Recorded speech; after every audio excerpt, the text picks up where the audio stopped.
प्यारे बच्चों, इस वीडियो में हम देखेंगे हिंदी ग्रामर का ये चौथा टॉपिक जिसका नाम है सर्वनाम। इससे पहले का टॉपिक अगर आप नहीं देखे हैं तो वीडियो के डिस्क्रिप्शन में उसका लिंक है, आप जाके बारी बारी से पार्ट 1, पार्ट 2 और पार्ट 3 है ना, आप देख सकते हैं, या तो फिर प्ले लिस्ट में जाकर आप सभी टॉपिक को देख सकते हैं। तो चलिए, आज का ये मेरा सर्वनाम टॉपिक है। तो सबसे पहले हम क्या करेंगे, पहले थ्योरी को समझेंगे। इसके बाद आपको इसी वीडियो में आपको एक टेस्ट भी देना है, तो वीडियो के अंत तक बने रहिएगा, है ना। ऑब्जेक्टिव क्वेश्चन आपको देखने को मिलेगा। तो चलिए, बिना देर किए हुए हम वीडियो को स्टार्ट करता हूँ। तो सबसे पहले हम ये समझते हैं कि सर्वनाम किसे कहते हैं, ठीक है। तो देखिए, आपके सामने परिभाषा लिखा हुआ है कि संज्ञा के स्थान पर प्रयोग होने वाले शब्द को क्या कहते हैं, सर्वनाम कहते हैं, ठीक है ना। संज्ञा के स्थान पर प्रयोग होने वाले शब्द को क्या कहा जाता है, सर्वनाम कहा जाता है। यदि उदाहरण के तहत अगर हम समझना चाहें तो देखिए, आपके सामने उदाहरण है, मैं, तुम, वह, वहाँ, कोई, हम, आप आदि, ठीक है। तो ये सभी जो है संज्ञा के स्थान पर प्रयोग किया जाता है, ठीक है। और ये सभी शब्द जो आपके सामने लिखा हुआ है, ये क्या है, ये सर्वनाम का उदाहरण है, ठीक है ना।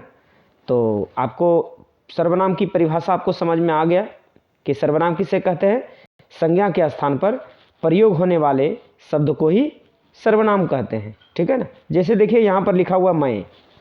अब संज्ञा किसे कहते हैं, यदि आप इसके पहले का वीडियो अगर आप नहीं देखे हैं तो पहले जाकर के आप उस टॉपिक को देख लें, है ना, संज्ञा का, तब शायद आपको ये चैप्टर समझना बहुत आसान हो जाएगा, ठीक है ना। देखिए, संज्ञा कहते हैं जैसे किसी व्यक्ति का जो नाम है, तो बार बार व्यक्तियों का नाम नहीं लेने के लिए हम लोग सर्वनाम शब्द का प्रयोग करते हैं, ठीक है ना। अब हम आगे देखते हैं। देखिए, आपके सामने अगला है कि सर्वनाम के 6 भेद होते हैं। सर्वनाम के 6 भेद होते हैं। पहला आपके सामने है पुरुषवाचक सर्वनाम। सर्वनाम के 6 भेद होते हैं। पहला आपके सामने है पुरुषवाचक सर्वनाम। तो चलिए, पुरुषवाचक सर्वनाम किसे कहते हैं, इसके बारे में हम लोग देखते हैं कि पुरुषवाचक सर्वनाम किसे कहते हैं। चलिए देखिए, जिस सर्वनाम का प्रयोग कहने वाले, सुनने वाले या किसी अन्य व्यक्ति के लिए किया जाए उसे पुरुषवाचक सर्वनाम कहते हैं। देखिए, इसमें 3 तरह की बात हो रही है। एक तो कहने वाले कौन हो सकते हैं, मैं। सुनने वाले कौन हो सकता है, तुम, आप, है ना। और किसी अन्य व्यक्ति की बात करने का मतलब यहाँ पर ये होता है कि जिसके बारे में कहा जाए, यानी वह, है ना, कोई थर्ड पर्सन, ठीक है ना। तो इस प्रकार से आपके सामने देखिए कुछ उदाहरण भी है। देखिए, मैं, तुम, वह आदि, ये सभी क्या है, ये सभी जो है आपका पुरुषवाचक सर्वनाम का उदाहरण है, ठीक है। चलिए देखिए, आपके सामने और भी कुछ चीज़ें हैं। देखिए, पुरुषवाचक सर्वनाम जो होते हैं ना, इनके 3 भेद होता है। पुरुषवाचक सर्वनाम के 3 भेद होते हैं। पहला है आपके सामने प्रथम या अन्य पुरुष। प्रथम या अन्य पुरुष। तो देखते हैं कि प्रथम या अन्य पुरुष किसे कहते हैं। तो जिसके बारे में कहा जाए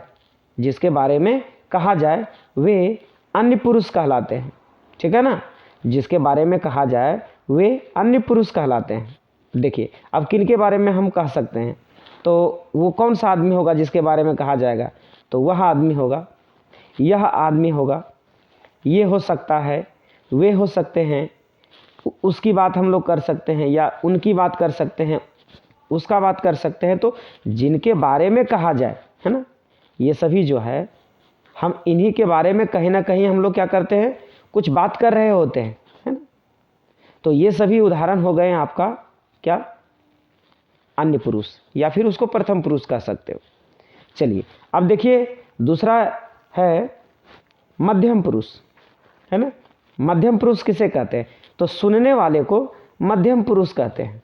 सुनने वाले को मध्यम पुरुष कहते हैं, ठीक है ना। जैसे देखिए आपके सामने उदाहरण है, तुम, आप, तुम्हारा, तुमको, तू, तुम्हें, आपको, है ना। ये सभी जो है आपका क्या हो गया, मध्यम पुरुष हो गया, यानी सुनने वाले, ठीक है ना। जब भी आप कभी कुछ कह रहे होते हो तो आप किसको सुनाते हो, सामने वाले को सुनाते हो, है ना। तो वो हो गया तुम, है ना, आप, तुम्हारा, तुमको, तू, तुम्हें, आपको, है ना। तो जब भी कभी कहते हो कुछ चीज़ें तो सुनने वाले को ही क्या कहा जाता है, मध्यम पुरुष कहा जाता है। अब चलिए अगला देखते हैं। अगला आपके सामने है उत्तम पुरुष, कि उत्तम पुरुष किसे कहते हैं, ठीक है ना। तो कहने वाले को क्या कहते हैं, उत्तम पुरुष कहते हैं। जो आदमी कह रहा होता है तो उसको क्या कहते हैं, उत्तम पुरुष। जैसे मैं, क्योंकि मैं ही हूँ जो कुछ कह रहा हूँ, है ना। और सामने वाले जो हैं वो तुम हो, जो क्या कर रहे हो, सुन रहे हो, ठीक है ना। मुझे, मुझको, मेरा, मेरी, है ना, हमें, हम, ये सभी जो है आपके सामने शब्द, ये हो गए क्या, उत्तम पुरुष, ठीक है ना। तो अब आपको ये चीज़ें सब क्लियर हो चुका होगा कि ये आपके सामने जो था पुरुषवाचक का 3 भेद होते हैं, ठीक है ना। एक प्रथम पुरुष या अन्य पुरुष बोल सकते हो, दूसरा है मध्यम पुरुष और तीसरा है उत्तम पुरुष। कहने वाले को उत्तम पुरुष कहा जाता है, सुनने वाले को कहा जाता है मध्यम पुरुष। देखिए मैं आपको वीडियो के माध्यम से क्या कह रहा हूँ, आपको हम हिंदी व्याकरण पढ़ा रहे हैं, तो हम कहीं ना कहीं कुछ आपको बतलाने का प्रयास कर रहे हैं, तो हम हो गए कहने वाले। तो मैं क्या हो गया, कहने वाले। तो देखिए यहाँ पे आपके सामने मैं शब्द है ना, तो मैं हो गया उत्तम पुरुष। आप सुन रहे हो, आप क्या कर रहे हो, सुन रहे हो, तो आप क्या हो गए, मध्यम पुरुष। तो देखिए यहाँ पे लिखा हुआ है ना कि सुनने वाले को क्या कहते हैं, मध्यम पुरुष, ठीक है। और जिनके बारे में कभी कुछ कहा जाए, है ना, तो वो क्या हो जाता है, जैसे वह, यह, है ना, ये सभी हो गया आपका अन्य पुरुष या फिर प्रथम पुरुष। तो आपको ये चीज़ें क्लियर हो गया होगा कि पुरुषवाचक के कितने भेद होते हैं, 3 भेद होते हैं। आप एक एक चीज़ों को बढ़िया से आप समझते रहिएगा। आपको इसी वीडियो में आपको टेस्ट भी देना है, तो यदि आप भली भांति अच्छे से अगर आप समझते जा रहे होंगे तो शायद टेस्ट में आप अच्छे नंबर लाएंगे, ठीक है ना। आपसे एक भी गलती नहीं होगा। चलिए अब देखिए आगे देखते हैं। आगे आपके सामने है दूसरा निजवाचक सर्वनाम, ठीक है। देखिए निजवाचक सर्वनाम किसे कहते हैं, जिस सर्वनाम शब्द से स्वयं यानी खुद या निज का बोध हो। स्वयं या निज का मतलब होता है खुद, स्वयं, है ना। जिस सर्वनाम शब्द से स्वयं या निज का बोध हो, है ना, यानी खुद का बोध हो, उसे क्या कहते हैं, निजवाचक सर्वनाम कहते हैं। जैसे कि आप, स्वयं, है ना। यदि इसका हम अगर उदाहरण देखना चाहें तो देखिए आपके सामने उदाहरण भी है कि मैं यह काम स्वयं कर लूँगा, मैं यह काम स्वयं कर लूँगा, ठीक है ना। तो यहाँ पर देखिए इस वाक्य में आपको यह चीज़ें समझ में आ चुका होगा कि यह जो वाक्य है कहीं ना कहीं जो काम कर रहा है वो खुद कर लेगा वो काम, है ना। तो ऐसा ही वाक्य कहलाता है निजवाचक। तो यहाँ पर आपका जो स्वयं यहाँ पर है ये क्या हो गया, निजवाचक सर्वनाम, है ना। अगला देखिए आपके सामने है मैं स्वयं आऊँगा, है ना। मैं स्वयं आऊँगा यानी किसी के साथ नहीं आऊँगा, मैं स्वयं खुद आऊँगा, कहने का अर्थ ये है, ठीक है। तो यहाँ पर ये जो स्वयं लिखा हुआ है ये क्या हो गया, निजवाचक सर्वनाम, ठीक है। तो आपको निजवाचक सर्वनाम, निज मतलब खुद, निजी आदमी यानी खुद, हम, है ना, हम क्या है, निजी हैं। तो इस प्रकार से आप समझ सकते हो इसको, ठीक है। चलिए अब देखिए अगला देखते हैं। अगला आपके सामने है निश्चयवाचक सर्वनाम। तो कहीं ना कहीं निश्चय है तो निश्चितता का बोध होगा, है ना। देखिए कि जिस सर्वनाम शब्द से पास या दूर की किसी व्यक्ति, है ना, जिसको हम लोग प्राणी कहते हैं, या फिर वस्तु या भाव के निश्चय, निश्चय मतलब कहने का अर्थ है स्थिरता का पता चले, उसे निश्चयवाचक सर्वनाम कहते हैं, है ना। निश्चय मीन्स जिस चीज़ों की बात हो रही है वो बिल्कुल निश्चित हो, है ना, वो क्या हो, निश्चित हो। तो देखिए आपके सामने उदाहरण है यह, वह, है ना, आदि। अब आपको उदाहरण से समझ में आएगा। देखिए आपके सामने दो उदाहरण है। यह एक कलम है, यह एक कलम है। इस बातों से स्पष्ट हो जाता है कि यह एक कलम है, इसका मतलब कलम है, ये चीज़ें निश्चित है ना। वह घोड़ा है, यानी वह घोड़ा है, दूर की चीज़ों को बतलाने का प्रयास कर रहा है कि कहीं दूर में क्या है, एक घोड़ा है ना। तो वह घोड़ा है, यानी घोड़ा है तो है, ऐसा बात नहीं है कि नहीं है, बिल्कुल निश्चित है कि वहाँ पे घोड़ा है ना। तो दूर या नज़दीक को बतलाने के लिए अगर स्थिरता का बोध हो, है ना, यानी निश्चय का बोध हो, तो उसे क्या कहते हैं, निश्चयवाचक सर्वनाम कहते हैं। तो आपको ये चीज़ें समझ में आ चुका होगा। अब चलिए अगला देखते हैं। अगला आपके सामने है अनिश्चयवाचक सर्वनाम, है ना। अब आइए, अनिश्चयवाचक सर्वनाम किसे कहते हैं।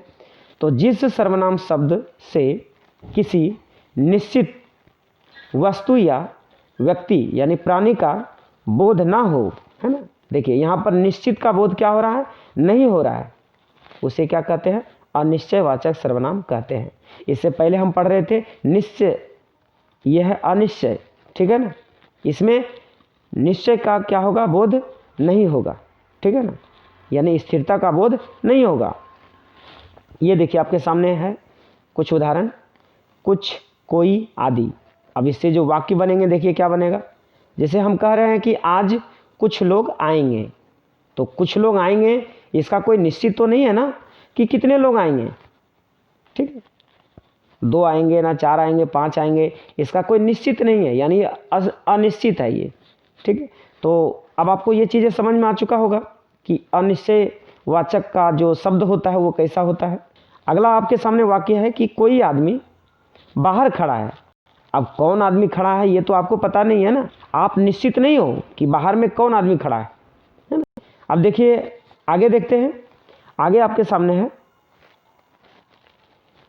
संबंधवाचक सर्वनाम, ठीक है, संबंधवाचक सर्वनाम। तो देखिए संबंधवाचक सर्वनाम किसे कहते हैं कि जिस सर्वनाम शब्द से किसी वस्तु या व्यक्ति यानी प्राणी, है ना, का संबंध बताने के लिए प्रयोग किया जाए, यानी कोई वस्तु हो या कोई प्राणी हो, है ना, अगर उनका संबंध बताने के लिए हम लोग प्रयोग कर रहे हैं सर्वनाम शब्द का, तो उसे क्या कहते हैं, संबंधवाचक सर्वनाम कहते हैं। जैसे देखिए आपके सामने उदाहरण लिखा हुआ है कि देखिए, जैसे आपके सामने उदाहरण है जिसकी, उसकी, जो, सो, है ना, ये सभी क्या हो गए, संबंधवाचक सर्वनाम। अगर हम इसका वाक्य के जरिए समझना चाहें तो देखिए, जो सोवेगा वो खोवेगा, है ना, जो आदमी सोवेगा वो क्या करेगा, खोवेगा, जैसी करनी वैसी भरनी, है ना। तो यहाँ पर देख रहे हैं जैसी वैसी, है ना, जो, वो, ये सब क्या है, ये सब है आपका संबंधवाचक सर्वनाम। ये सब क्या कर रहा है, कहीं ना कहीं एक दूसरे से क्या कर रहा है, वो संबंध जोड़ रहा है ना। तो आगे देखिए आपका है कि जिसकी लाठी उसकी भैंस। तो ये सब क्या है, ये आपका है संबंधवाचक सर्वनाम। एक शब्द दूसरे शब्द से क्या कर रहा है, संबंध को जोड़ रहा है। तो ऐसे ही शब्दों को कहते हैं संबंधवाचक सर्वनाम, ठीक है। तो आपको ये चीज़ें भी समझ में आ चुका होगा। चलिए अगला देखते हैं। अगला आपके सामने है प्रश्नवाचक सर्वनाम, है ना। प्रश्नवाचक सर्वनाम किसे कहते हैं, आइए, कि जिस सर्वनाम शब्द से प्रश्न करने के लिए प्रयोग किया जाए, है ना, वैसे सर्वनाम जिससे यह पता चले कि कोई ना कोई क्या हो रहा है, प्रश्न किया जा रहा है, तो उसे ही क्या कहते हैं, प्रश्नवाचक सर्वनाम कहते हैं, ठीक है। अगर इसका उदाहरण देखना चाहें तो देखिए, कौन, क्या, कहाँ, कब आदि, ये सब क्या है, कहीं ना कहीं हम लोग जब प्रश्न करते हैं तो वैसे जगहों पर इन सारे शब्दों का क्या करते हैं, प्रयोग करते हैं। तो चलिए देखिए, कुछ आपके सामने वाक्य के माध्यम से भी हम उदाहरण समझा दिए हैं। ये देखिए, आपके सामने वाक्य है कि तुम बाजार से क्या लाए हो। अब यहाँ पर जो क्या है, ये क्या है, प्रश्नवाचक सर्वनाम है ना। तुम बाजार से क्या लाए हो, तो कहीं ना कहीं ये प्रश्न उठ रहा है। तो ये आपके सामने ये जो क्या है, ये क्या है, प्रश्नवाचक सर्वनाम। आगे है मेरी पुस्तक किसने ली, तो यहाँ पर ये जो किसने है, ये क्या है, प्रश्नवाचक सर्वनाम। अगला है वह कहाँ जा रही है, तो यहाँ जो आपके सामने कहाँ है, ये क्या हो गया, प्रश्नवाचक सर्वनाम। कहीं ना कहीं ये प्रश्न कर रहा है कोई कि वह कहाँ जा रही है। अब आपको क्या करना है, जवाब देना है कि कहाँ जा रही है वो, है ना। मेरी पुस्तक किसने ली, तो अब आपको जवाब देना पड़ेगा क्योंकि उनका पुस्तक कौन लिया है ना। तुम बाजार से क्या लाए हो, तो आपको जवाब देना पड़ेगा कि आप बाजार से क्या लाए हो। तो ये सब हो गया प्रश्न, है ना। तो इन्हीं सारे शब्दों को क्या कहते हैं, प्रश्नवाचक सर्वनाम। ठीक है, चलिए देखिए। तो यहाँ पे ये मेरा थ्योरी सेक्शन क्या होता है, समाप्त होता है। यदि आप अच्छे से सभी चीज़ों को समझे होंगे तो अब हम आपके लिए लेकर के आ रहे हैं टेस्ट। अगर आप अच्छे तरीके से समझे होंगे तो शायद आप टेस्ट अच्छे से दे पाएंगे, ठीक है ना। ज़रा सा भी आपको दिक्कत नहीं होगा टेस्ट देने में। तो चलिए बिना देर किए हुए आपको टेस्ट पे लेके चलता हूँ। चलिए देखिए, ये आपके सामने टेस्ट रहा, ठीक है ना। अब आपके सामने प्रश्न होगा, उसके 4 विकल्प होंगे, उनमें से 3 विकल्प आपका गलत होगा, 1 आपका सही होगा। आपको चुनाव करना है कि इनमें से कौन एक है जो इसका सही आंसर है, ठीक है ना। चलिए देखिए, अब हम आपको कुछ भी नहीं बोलेंगे, सिर्फ प्रश्न बोलेंगे, आपको उत्तर देना है। बाद में हम भी आपको उत्तर बता देंगे कि इसका करेक्ट आंसर क्या होगा। तो प्रश्न आपके सामने है। प्रश्न जैसा आप देख पा रहे हैं, पहला प्रश्न आपके सामने है कि सर्वनाम के भेद हैं, है ना। सर्वनाम के भेद हैं यानी कितने भेद हैं, ठीक है। सर्वनाम के कितने भेद हैं, ऑप्शन आपके सामने है, बताइए कि सर्वनाम के कितने भेद हैं। तो इसका करेक्ट आंसर होगा डी, सर्वनाम के 6 भेद हैं। चलिए अगला प्रश्न देखते हैं। अगला प्रश्न आपके सामने है कि पुरुषवाचक सर्वनाम के कितने भेद हैं, है ना। पुरुषवाचक सर्वनाम के कितने भेद हैं, मैंने आपको बताया भी था। प्रथम या अन्य पुरुष, मध्यम पुरुष और उत्तम पुरुष, यानी पुरुषवाचक सर्वनाम के कितने भेद हो गए, 3 भेद। तो इसका करेक्ट आंसर होगा 3, ठीक है। चलिए अगला प्रश्न देखते हैं। अगला प्रश्न आपके सामने है कि उत्तम पुरुष सर्वनाम का उदाहरण है। देखिए उत्तम पुरुष में मैंने क्या बताया आपको, उत्तम पुरुष किसे कहते हैं, उत्तम पुरुष कहते हैं किसको, कहने वाले को क्या कहा जाता है, उत्तम पुरुष कहा जाता है। तो कहने वाले यानी अब आपको देखिए कि मैं, तुम, वह, कोई, तो कहने वाले कौन हो सकते हैं, आप ही तो हो सकते हैं कहने वाले, यानी क्या हो जाएगा, मैं। तो इसका करेक्ट आंसर होगा ए। अगला प्रश्न आपके सामने है कि मध्यम पुरुष सर्वनाम का उदाहरण है। मध्यम पुरुष में आपको मैं बताया था कि मध्यम पुरुष कौन होता है, सुनने वाले को क्या कहते हैं, मध्यम पुरुष कहते हैं। और सुनने वाले कौन हो सकते हैं, हम इस वीडियो के माध्यम से आपको कह रहे हैं, यानी हम हो गए कहने वाले, आप सुन रहे हो तो आप क्या हो गए, सुनने वाले, है ना। तो सुनने वाले को ही क्या कहते हैं, मध्यम पुरुष, यानी तुम हो, यहाँ पर ये हो जाएगा करेक्ट आंसर बी, है ना। तुम क्या हो जाएगा, मध्यम पुरुष। चलिए अब देखिए अगला देखते हैं। अगला प्रश्न आपके सामने है कि अन्य पुरुष सर्वनाम हैं। अब आपको ये बताना है कि इसमें से कौन है जो अन्य पुरुष है। तो देखिए हम आपको बताए थे कि अन्य पुरुष किसे कहते हैं, जिसके बारे में आप कुछ चीज़ें कह रहे हैं वो क्या हो जाएगा, अन्य पुरुष, ठीक है ना। तो यहाँ पे आपका जो आंसर होगा वो होगा सी, वह क्या है, यह है आपका अन्य पुरुष। चलिए अब देखिए अगला देखते हैं। अगला आपके सामने है कि निजवाचक सर्वनाम हैं, है ना। तो मैं आपको बताया था निज का मतलब होता है स्वयं, है ना, खुद, खुद का जहाँ पर बोध हो, ठीक है, वो क्या होता है, निजवाचक सर्वनाम। तो इसका करेक्ट आंसर हो जाएगा स्वयं, ठीक है। चलिए अब देखिए अगला प्रश्न देखते हैं। अगला प्रश्न आपके सामने है कि निजित्व का बोध कराने वाले सर्वनाम को क्या कहते हैं, है ना। निजित्व का बोध कराने वाला सर्वनाम है तो वो क्या होगा, निजवाचक सर्वनाम, तो इसका करेक्ट आंसर होगा बी।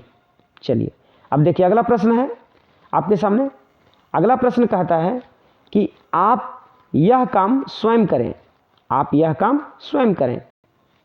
तो इस वाक्य में निजवाचक सर्वनाम का उदाहरण है। तो आपको बताना है कि इसमें यह जो आपके सामने जो वाक्य था, आप यह काम स्वयं करें, तो इसमें से आपको यह बताना है कि निजवाचक सर्वनाम इसमें से कौन है। तो देखिए आप है या फिर स्वयं है या काम है या फिर यह है। तो देखिए इसका करेक्ट आंसर होगा बी, स्वयं। ठीक है ना, स्वयं क्या है, निजवाचक सर्वनाम है। चलिए अगला प्रश्न देखते हैं। अगला प्रश्न आपके सामने है कि निजवाचक सर्वनाम नहीं है, है ना, इसमें से कौन है जो कि निजवाचक सर्वनाम नहीं है।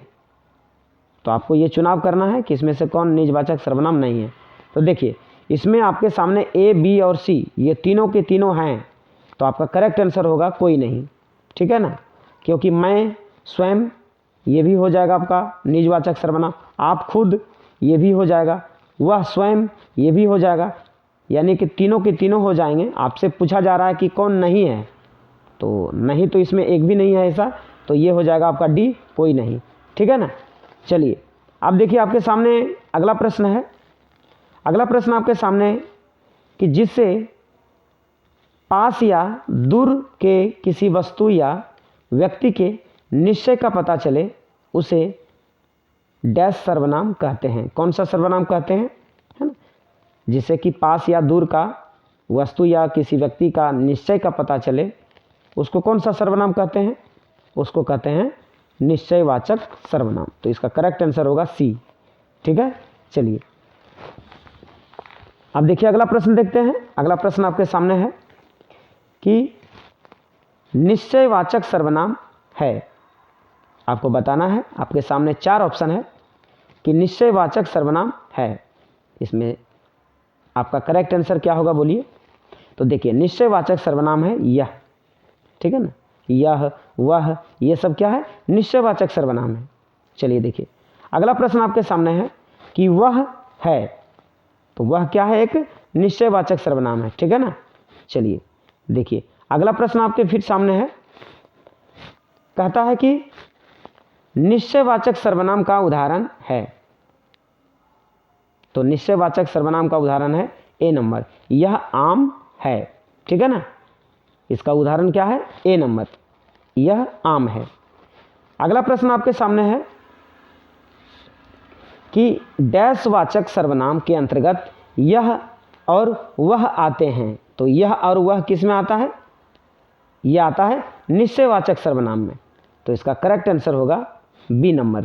ठीक है ना। तो चलिए अब अगला प्रश्न देखते हैं।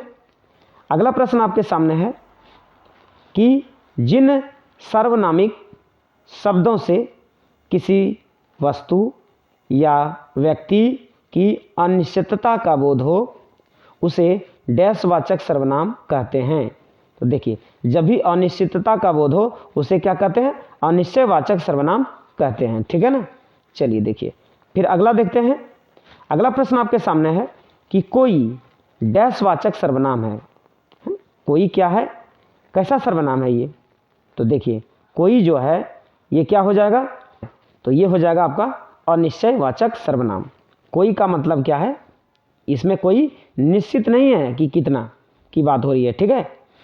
चलिए देखिए अगला प्रश्न आपके सामने है कि कुछ कौन सा सर्वनाम है ना, ये जो कुछ है ना ये कौन सा सर्वनाम है। तो कुछ का मतलब होता है, इसमें भी हमको पता नहीं लगता है कि कुछ का मतलब कितना का बात हो रहा है ना। जैसे कुछ पेन है, मेरे पास कुछ पेन है, तो कितना आपके पास पेन है ये तो पता नहीं चल रहा है ना, इसका मतलब क्या हो गया, ये अनिश्चयवाचक सर्वनाम होगा। ठीक है। अब देखिए अगला देखते हैं। अगला प्रश्न आपके सामने है कि द्वार पर कुछ दिख रहा है। द्वार पर कुछ दिख रहा है, इस वाक्य में कुछ क्या है ये आपको बताना है। तो देखिए कुछ का मतलब अभी मैं तुरंत पढ़ा है कि कुछ का मतलब कि वो निश्चित नहीं है कि कितना है, यानी अनिश्चित है। तो हो जाएगा आपका इसका करेक्ट आंसर बी, अनिश्चयवाचक। चलिए अब देखिए अगला प्रश्न देखते हैं। अगला प्रश्न आपके सामने है कि कोई और कुछ डैश वाचक सर्वनाम के अंतर्गत आता है। तो कोई और कुछ ये निश्चय नहीं है, है ना, यानी अनिश्चय होगा, अनिश्चयवाचक सर्वनाम। ठीक है, चलिए अब देखिए अगला प्रश्न देखते हैं। अगला प्रश्न आपके सामने है कि जैसी करनी वैसी भरनी, इस वाक्य में कौन सा सर्वनाम प्रयुक्त हुआ है।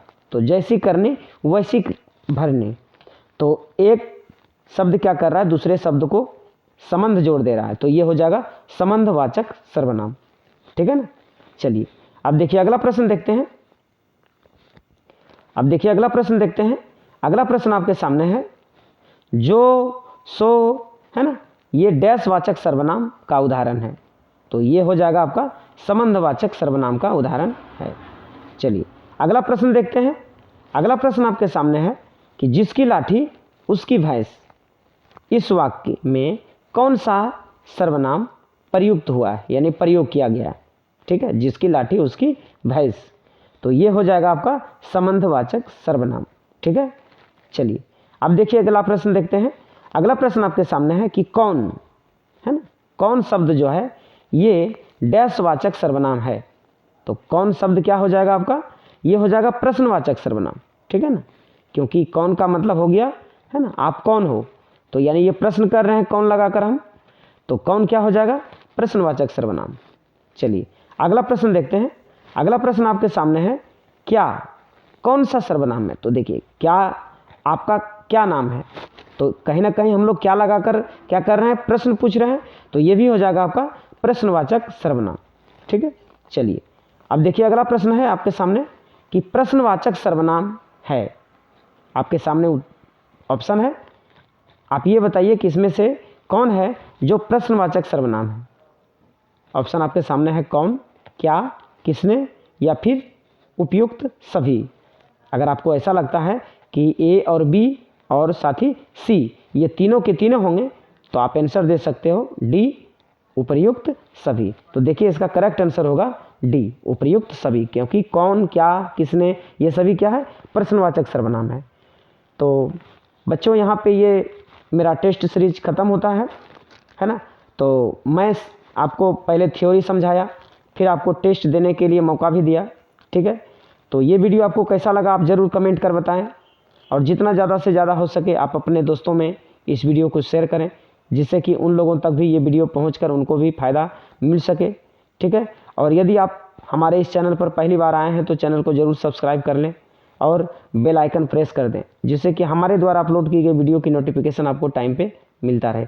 तो हम फिर मिलते हैं नेक्स्ट वीडियो में, तब तक के लिए जय हिंद, जय भारत, वंदे मातरम।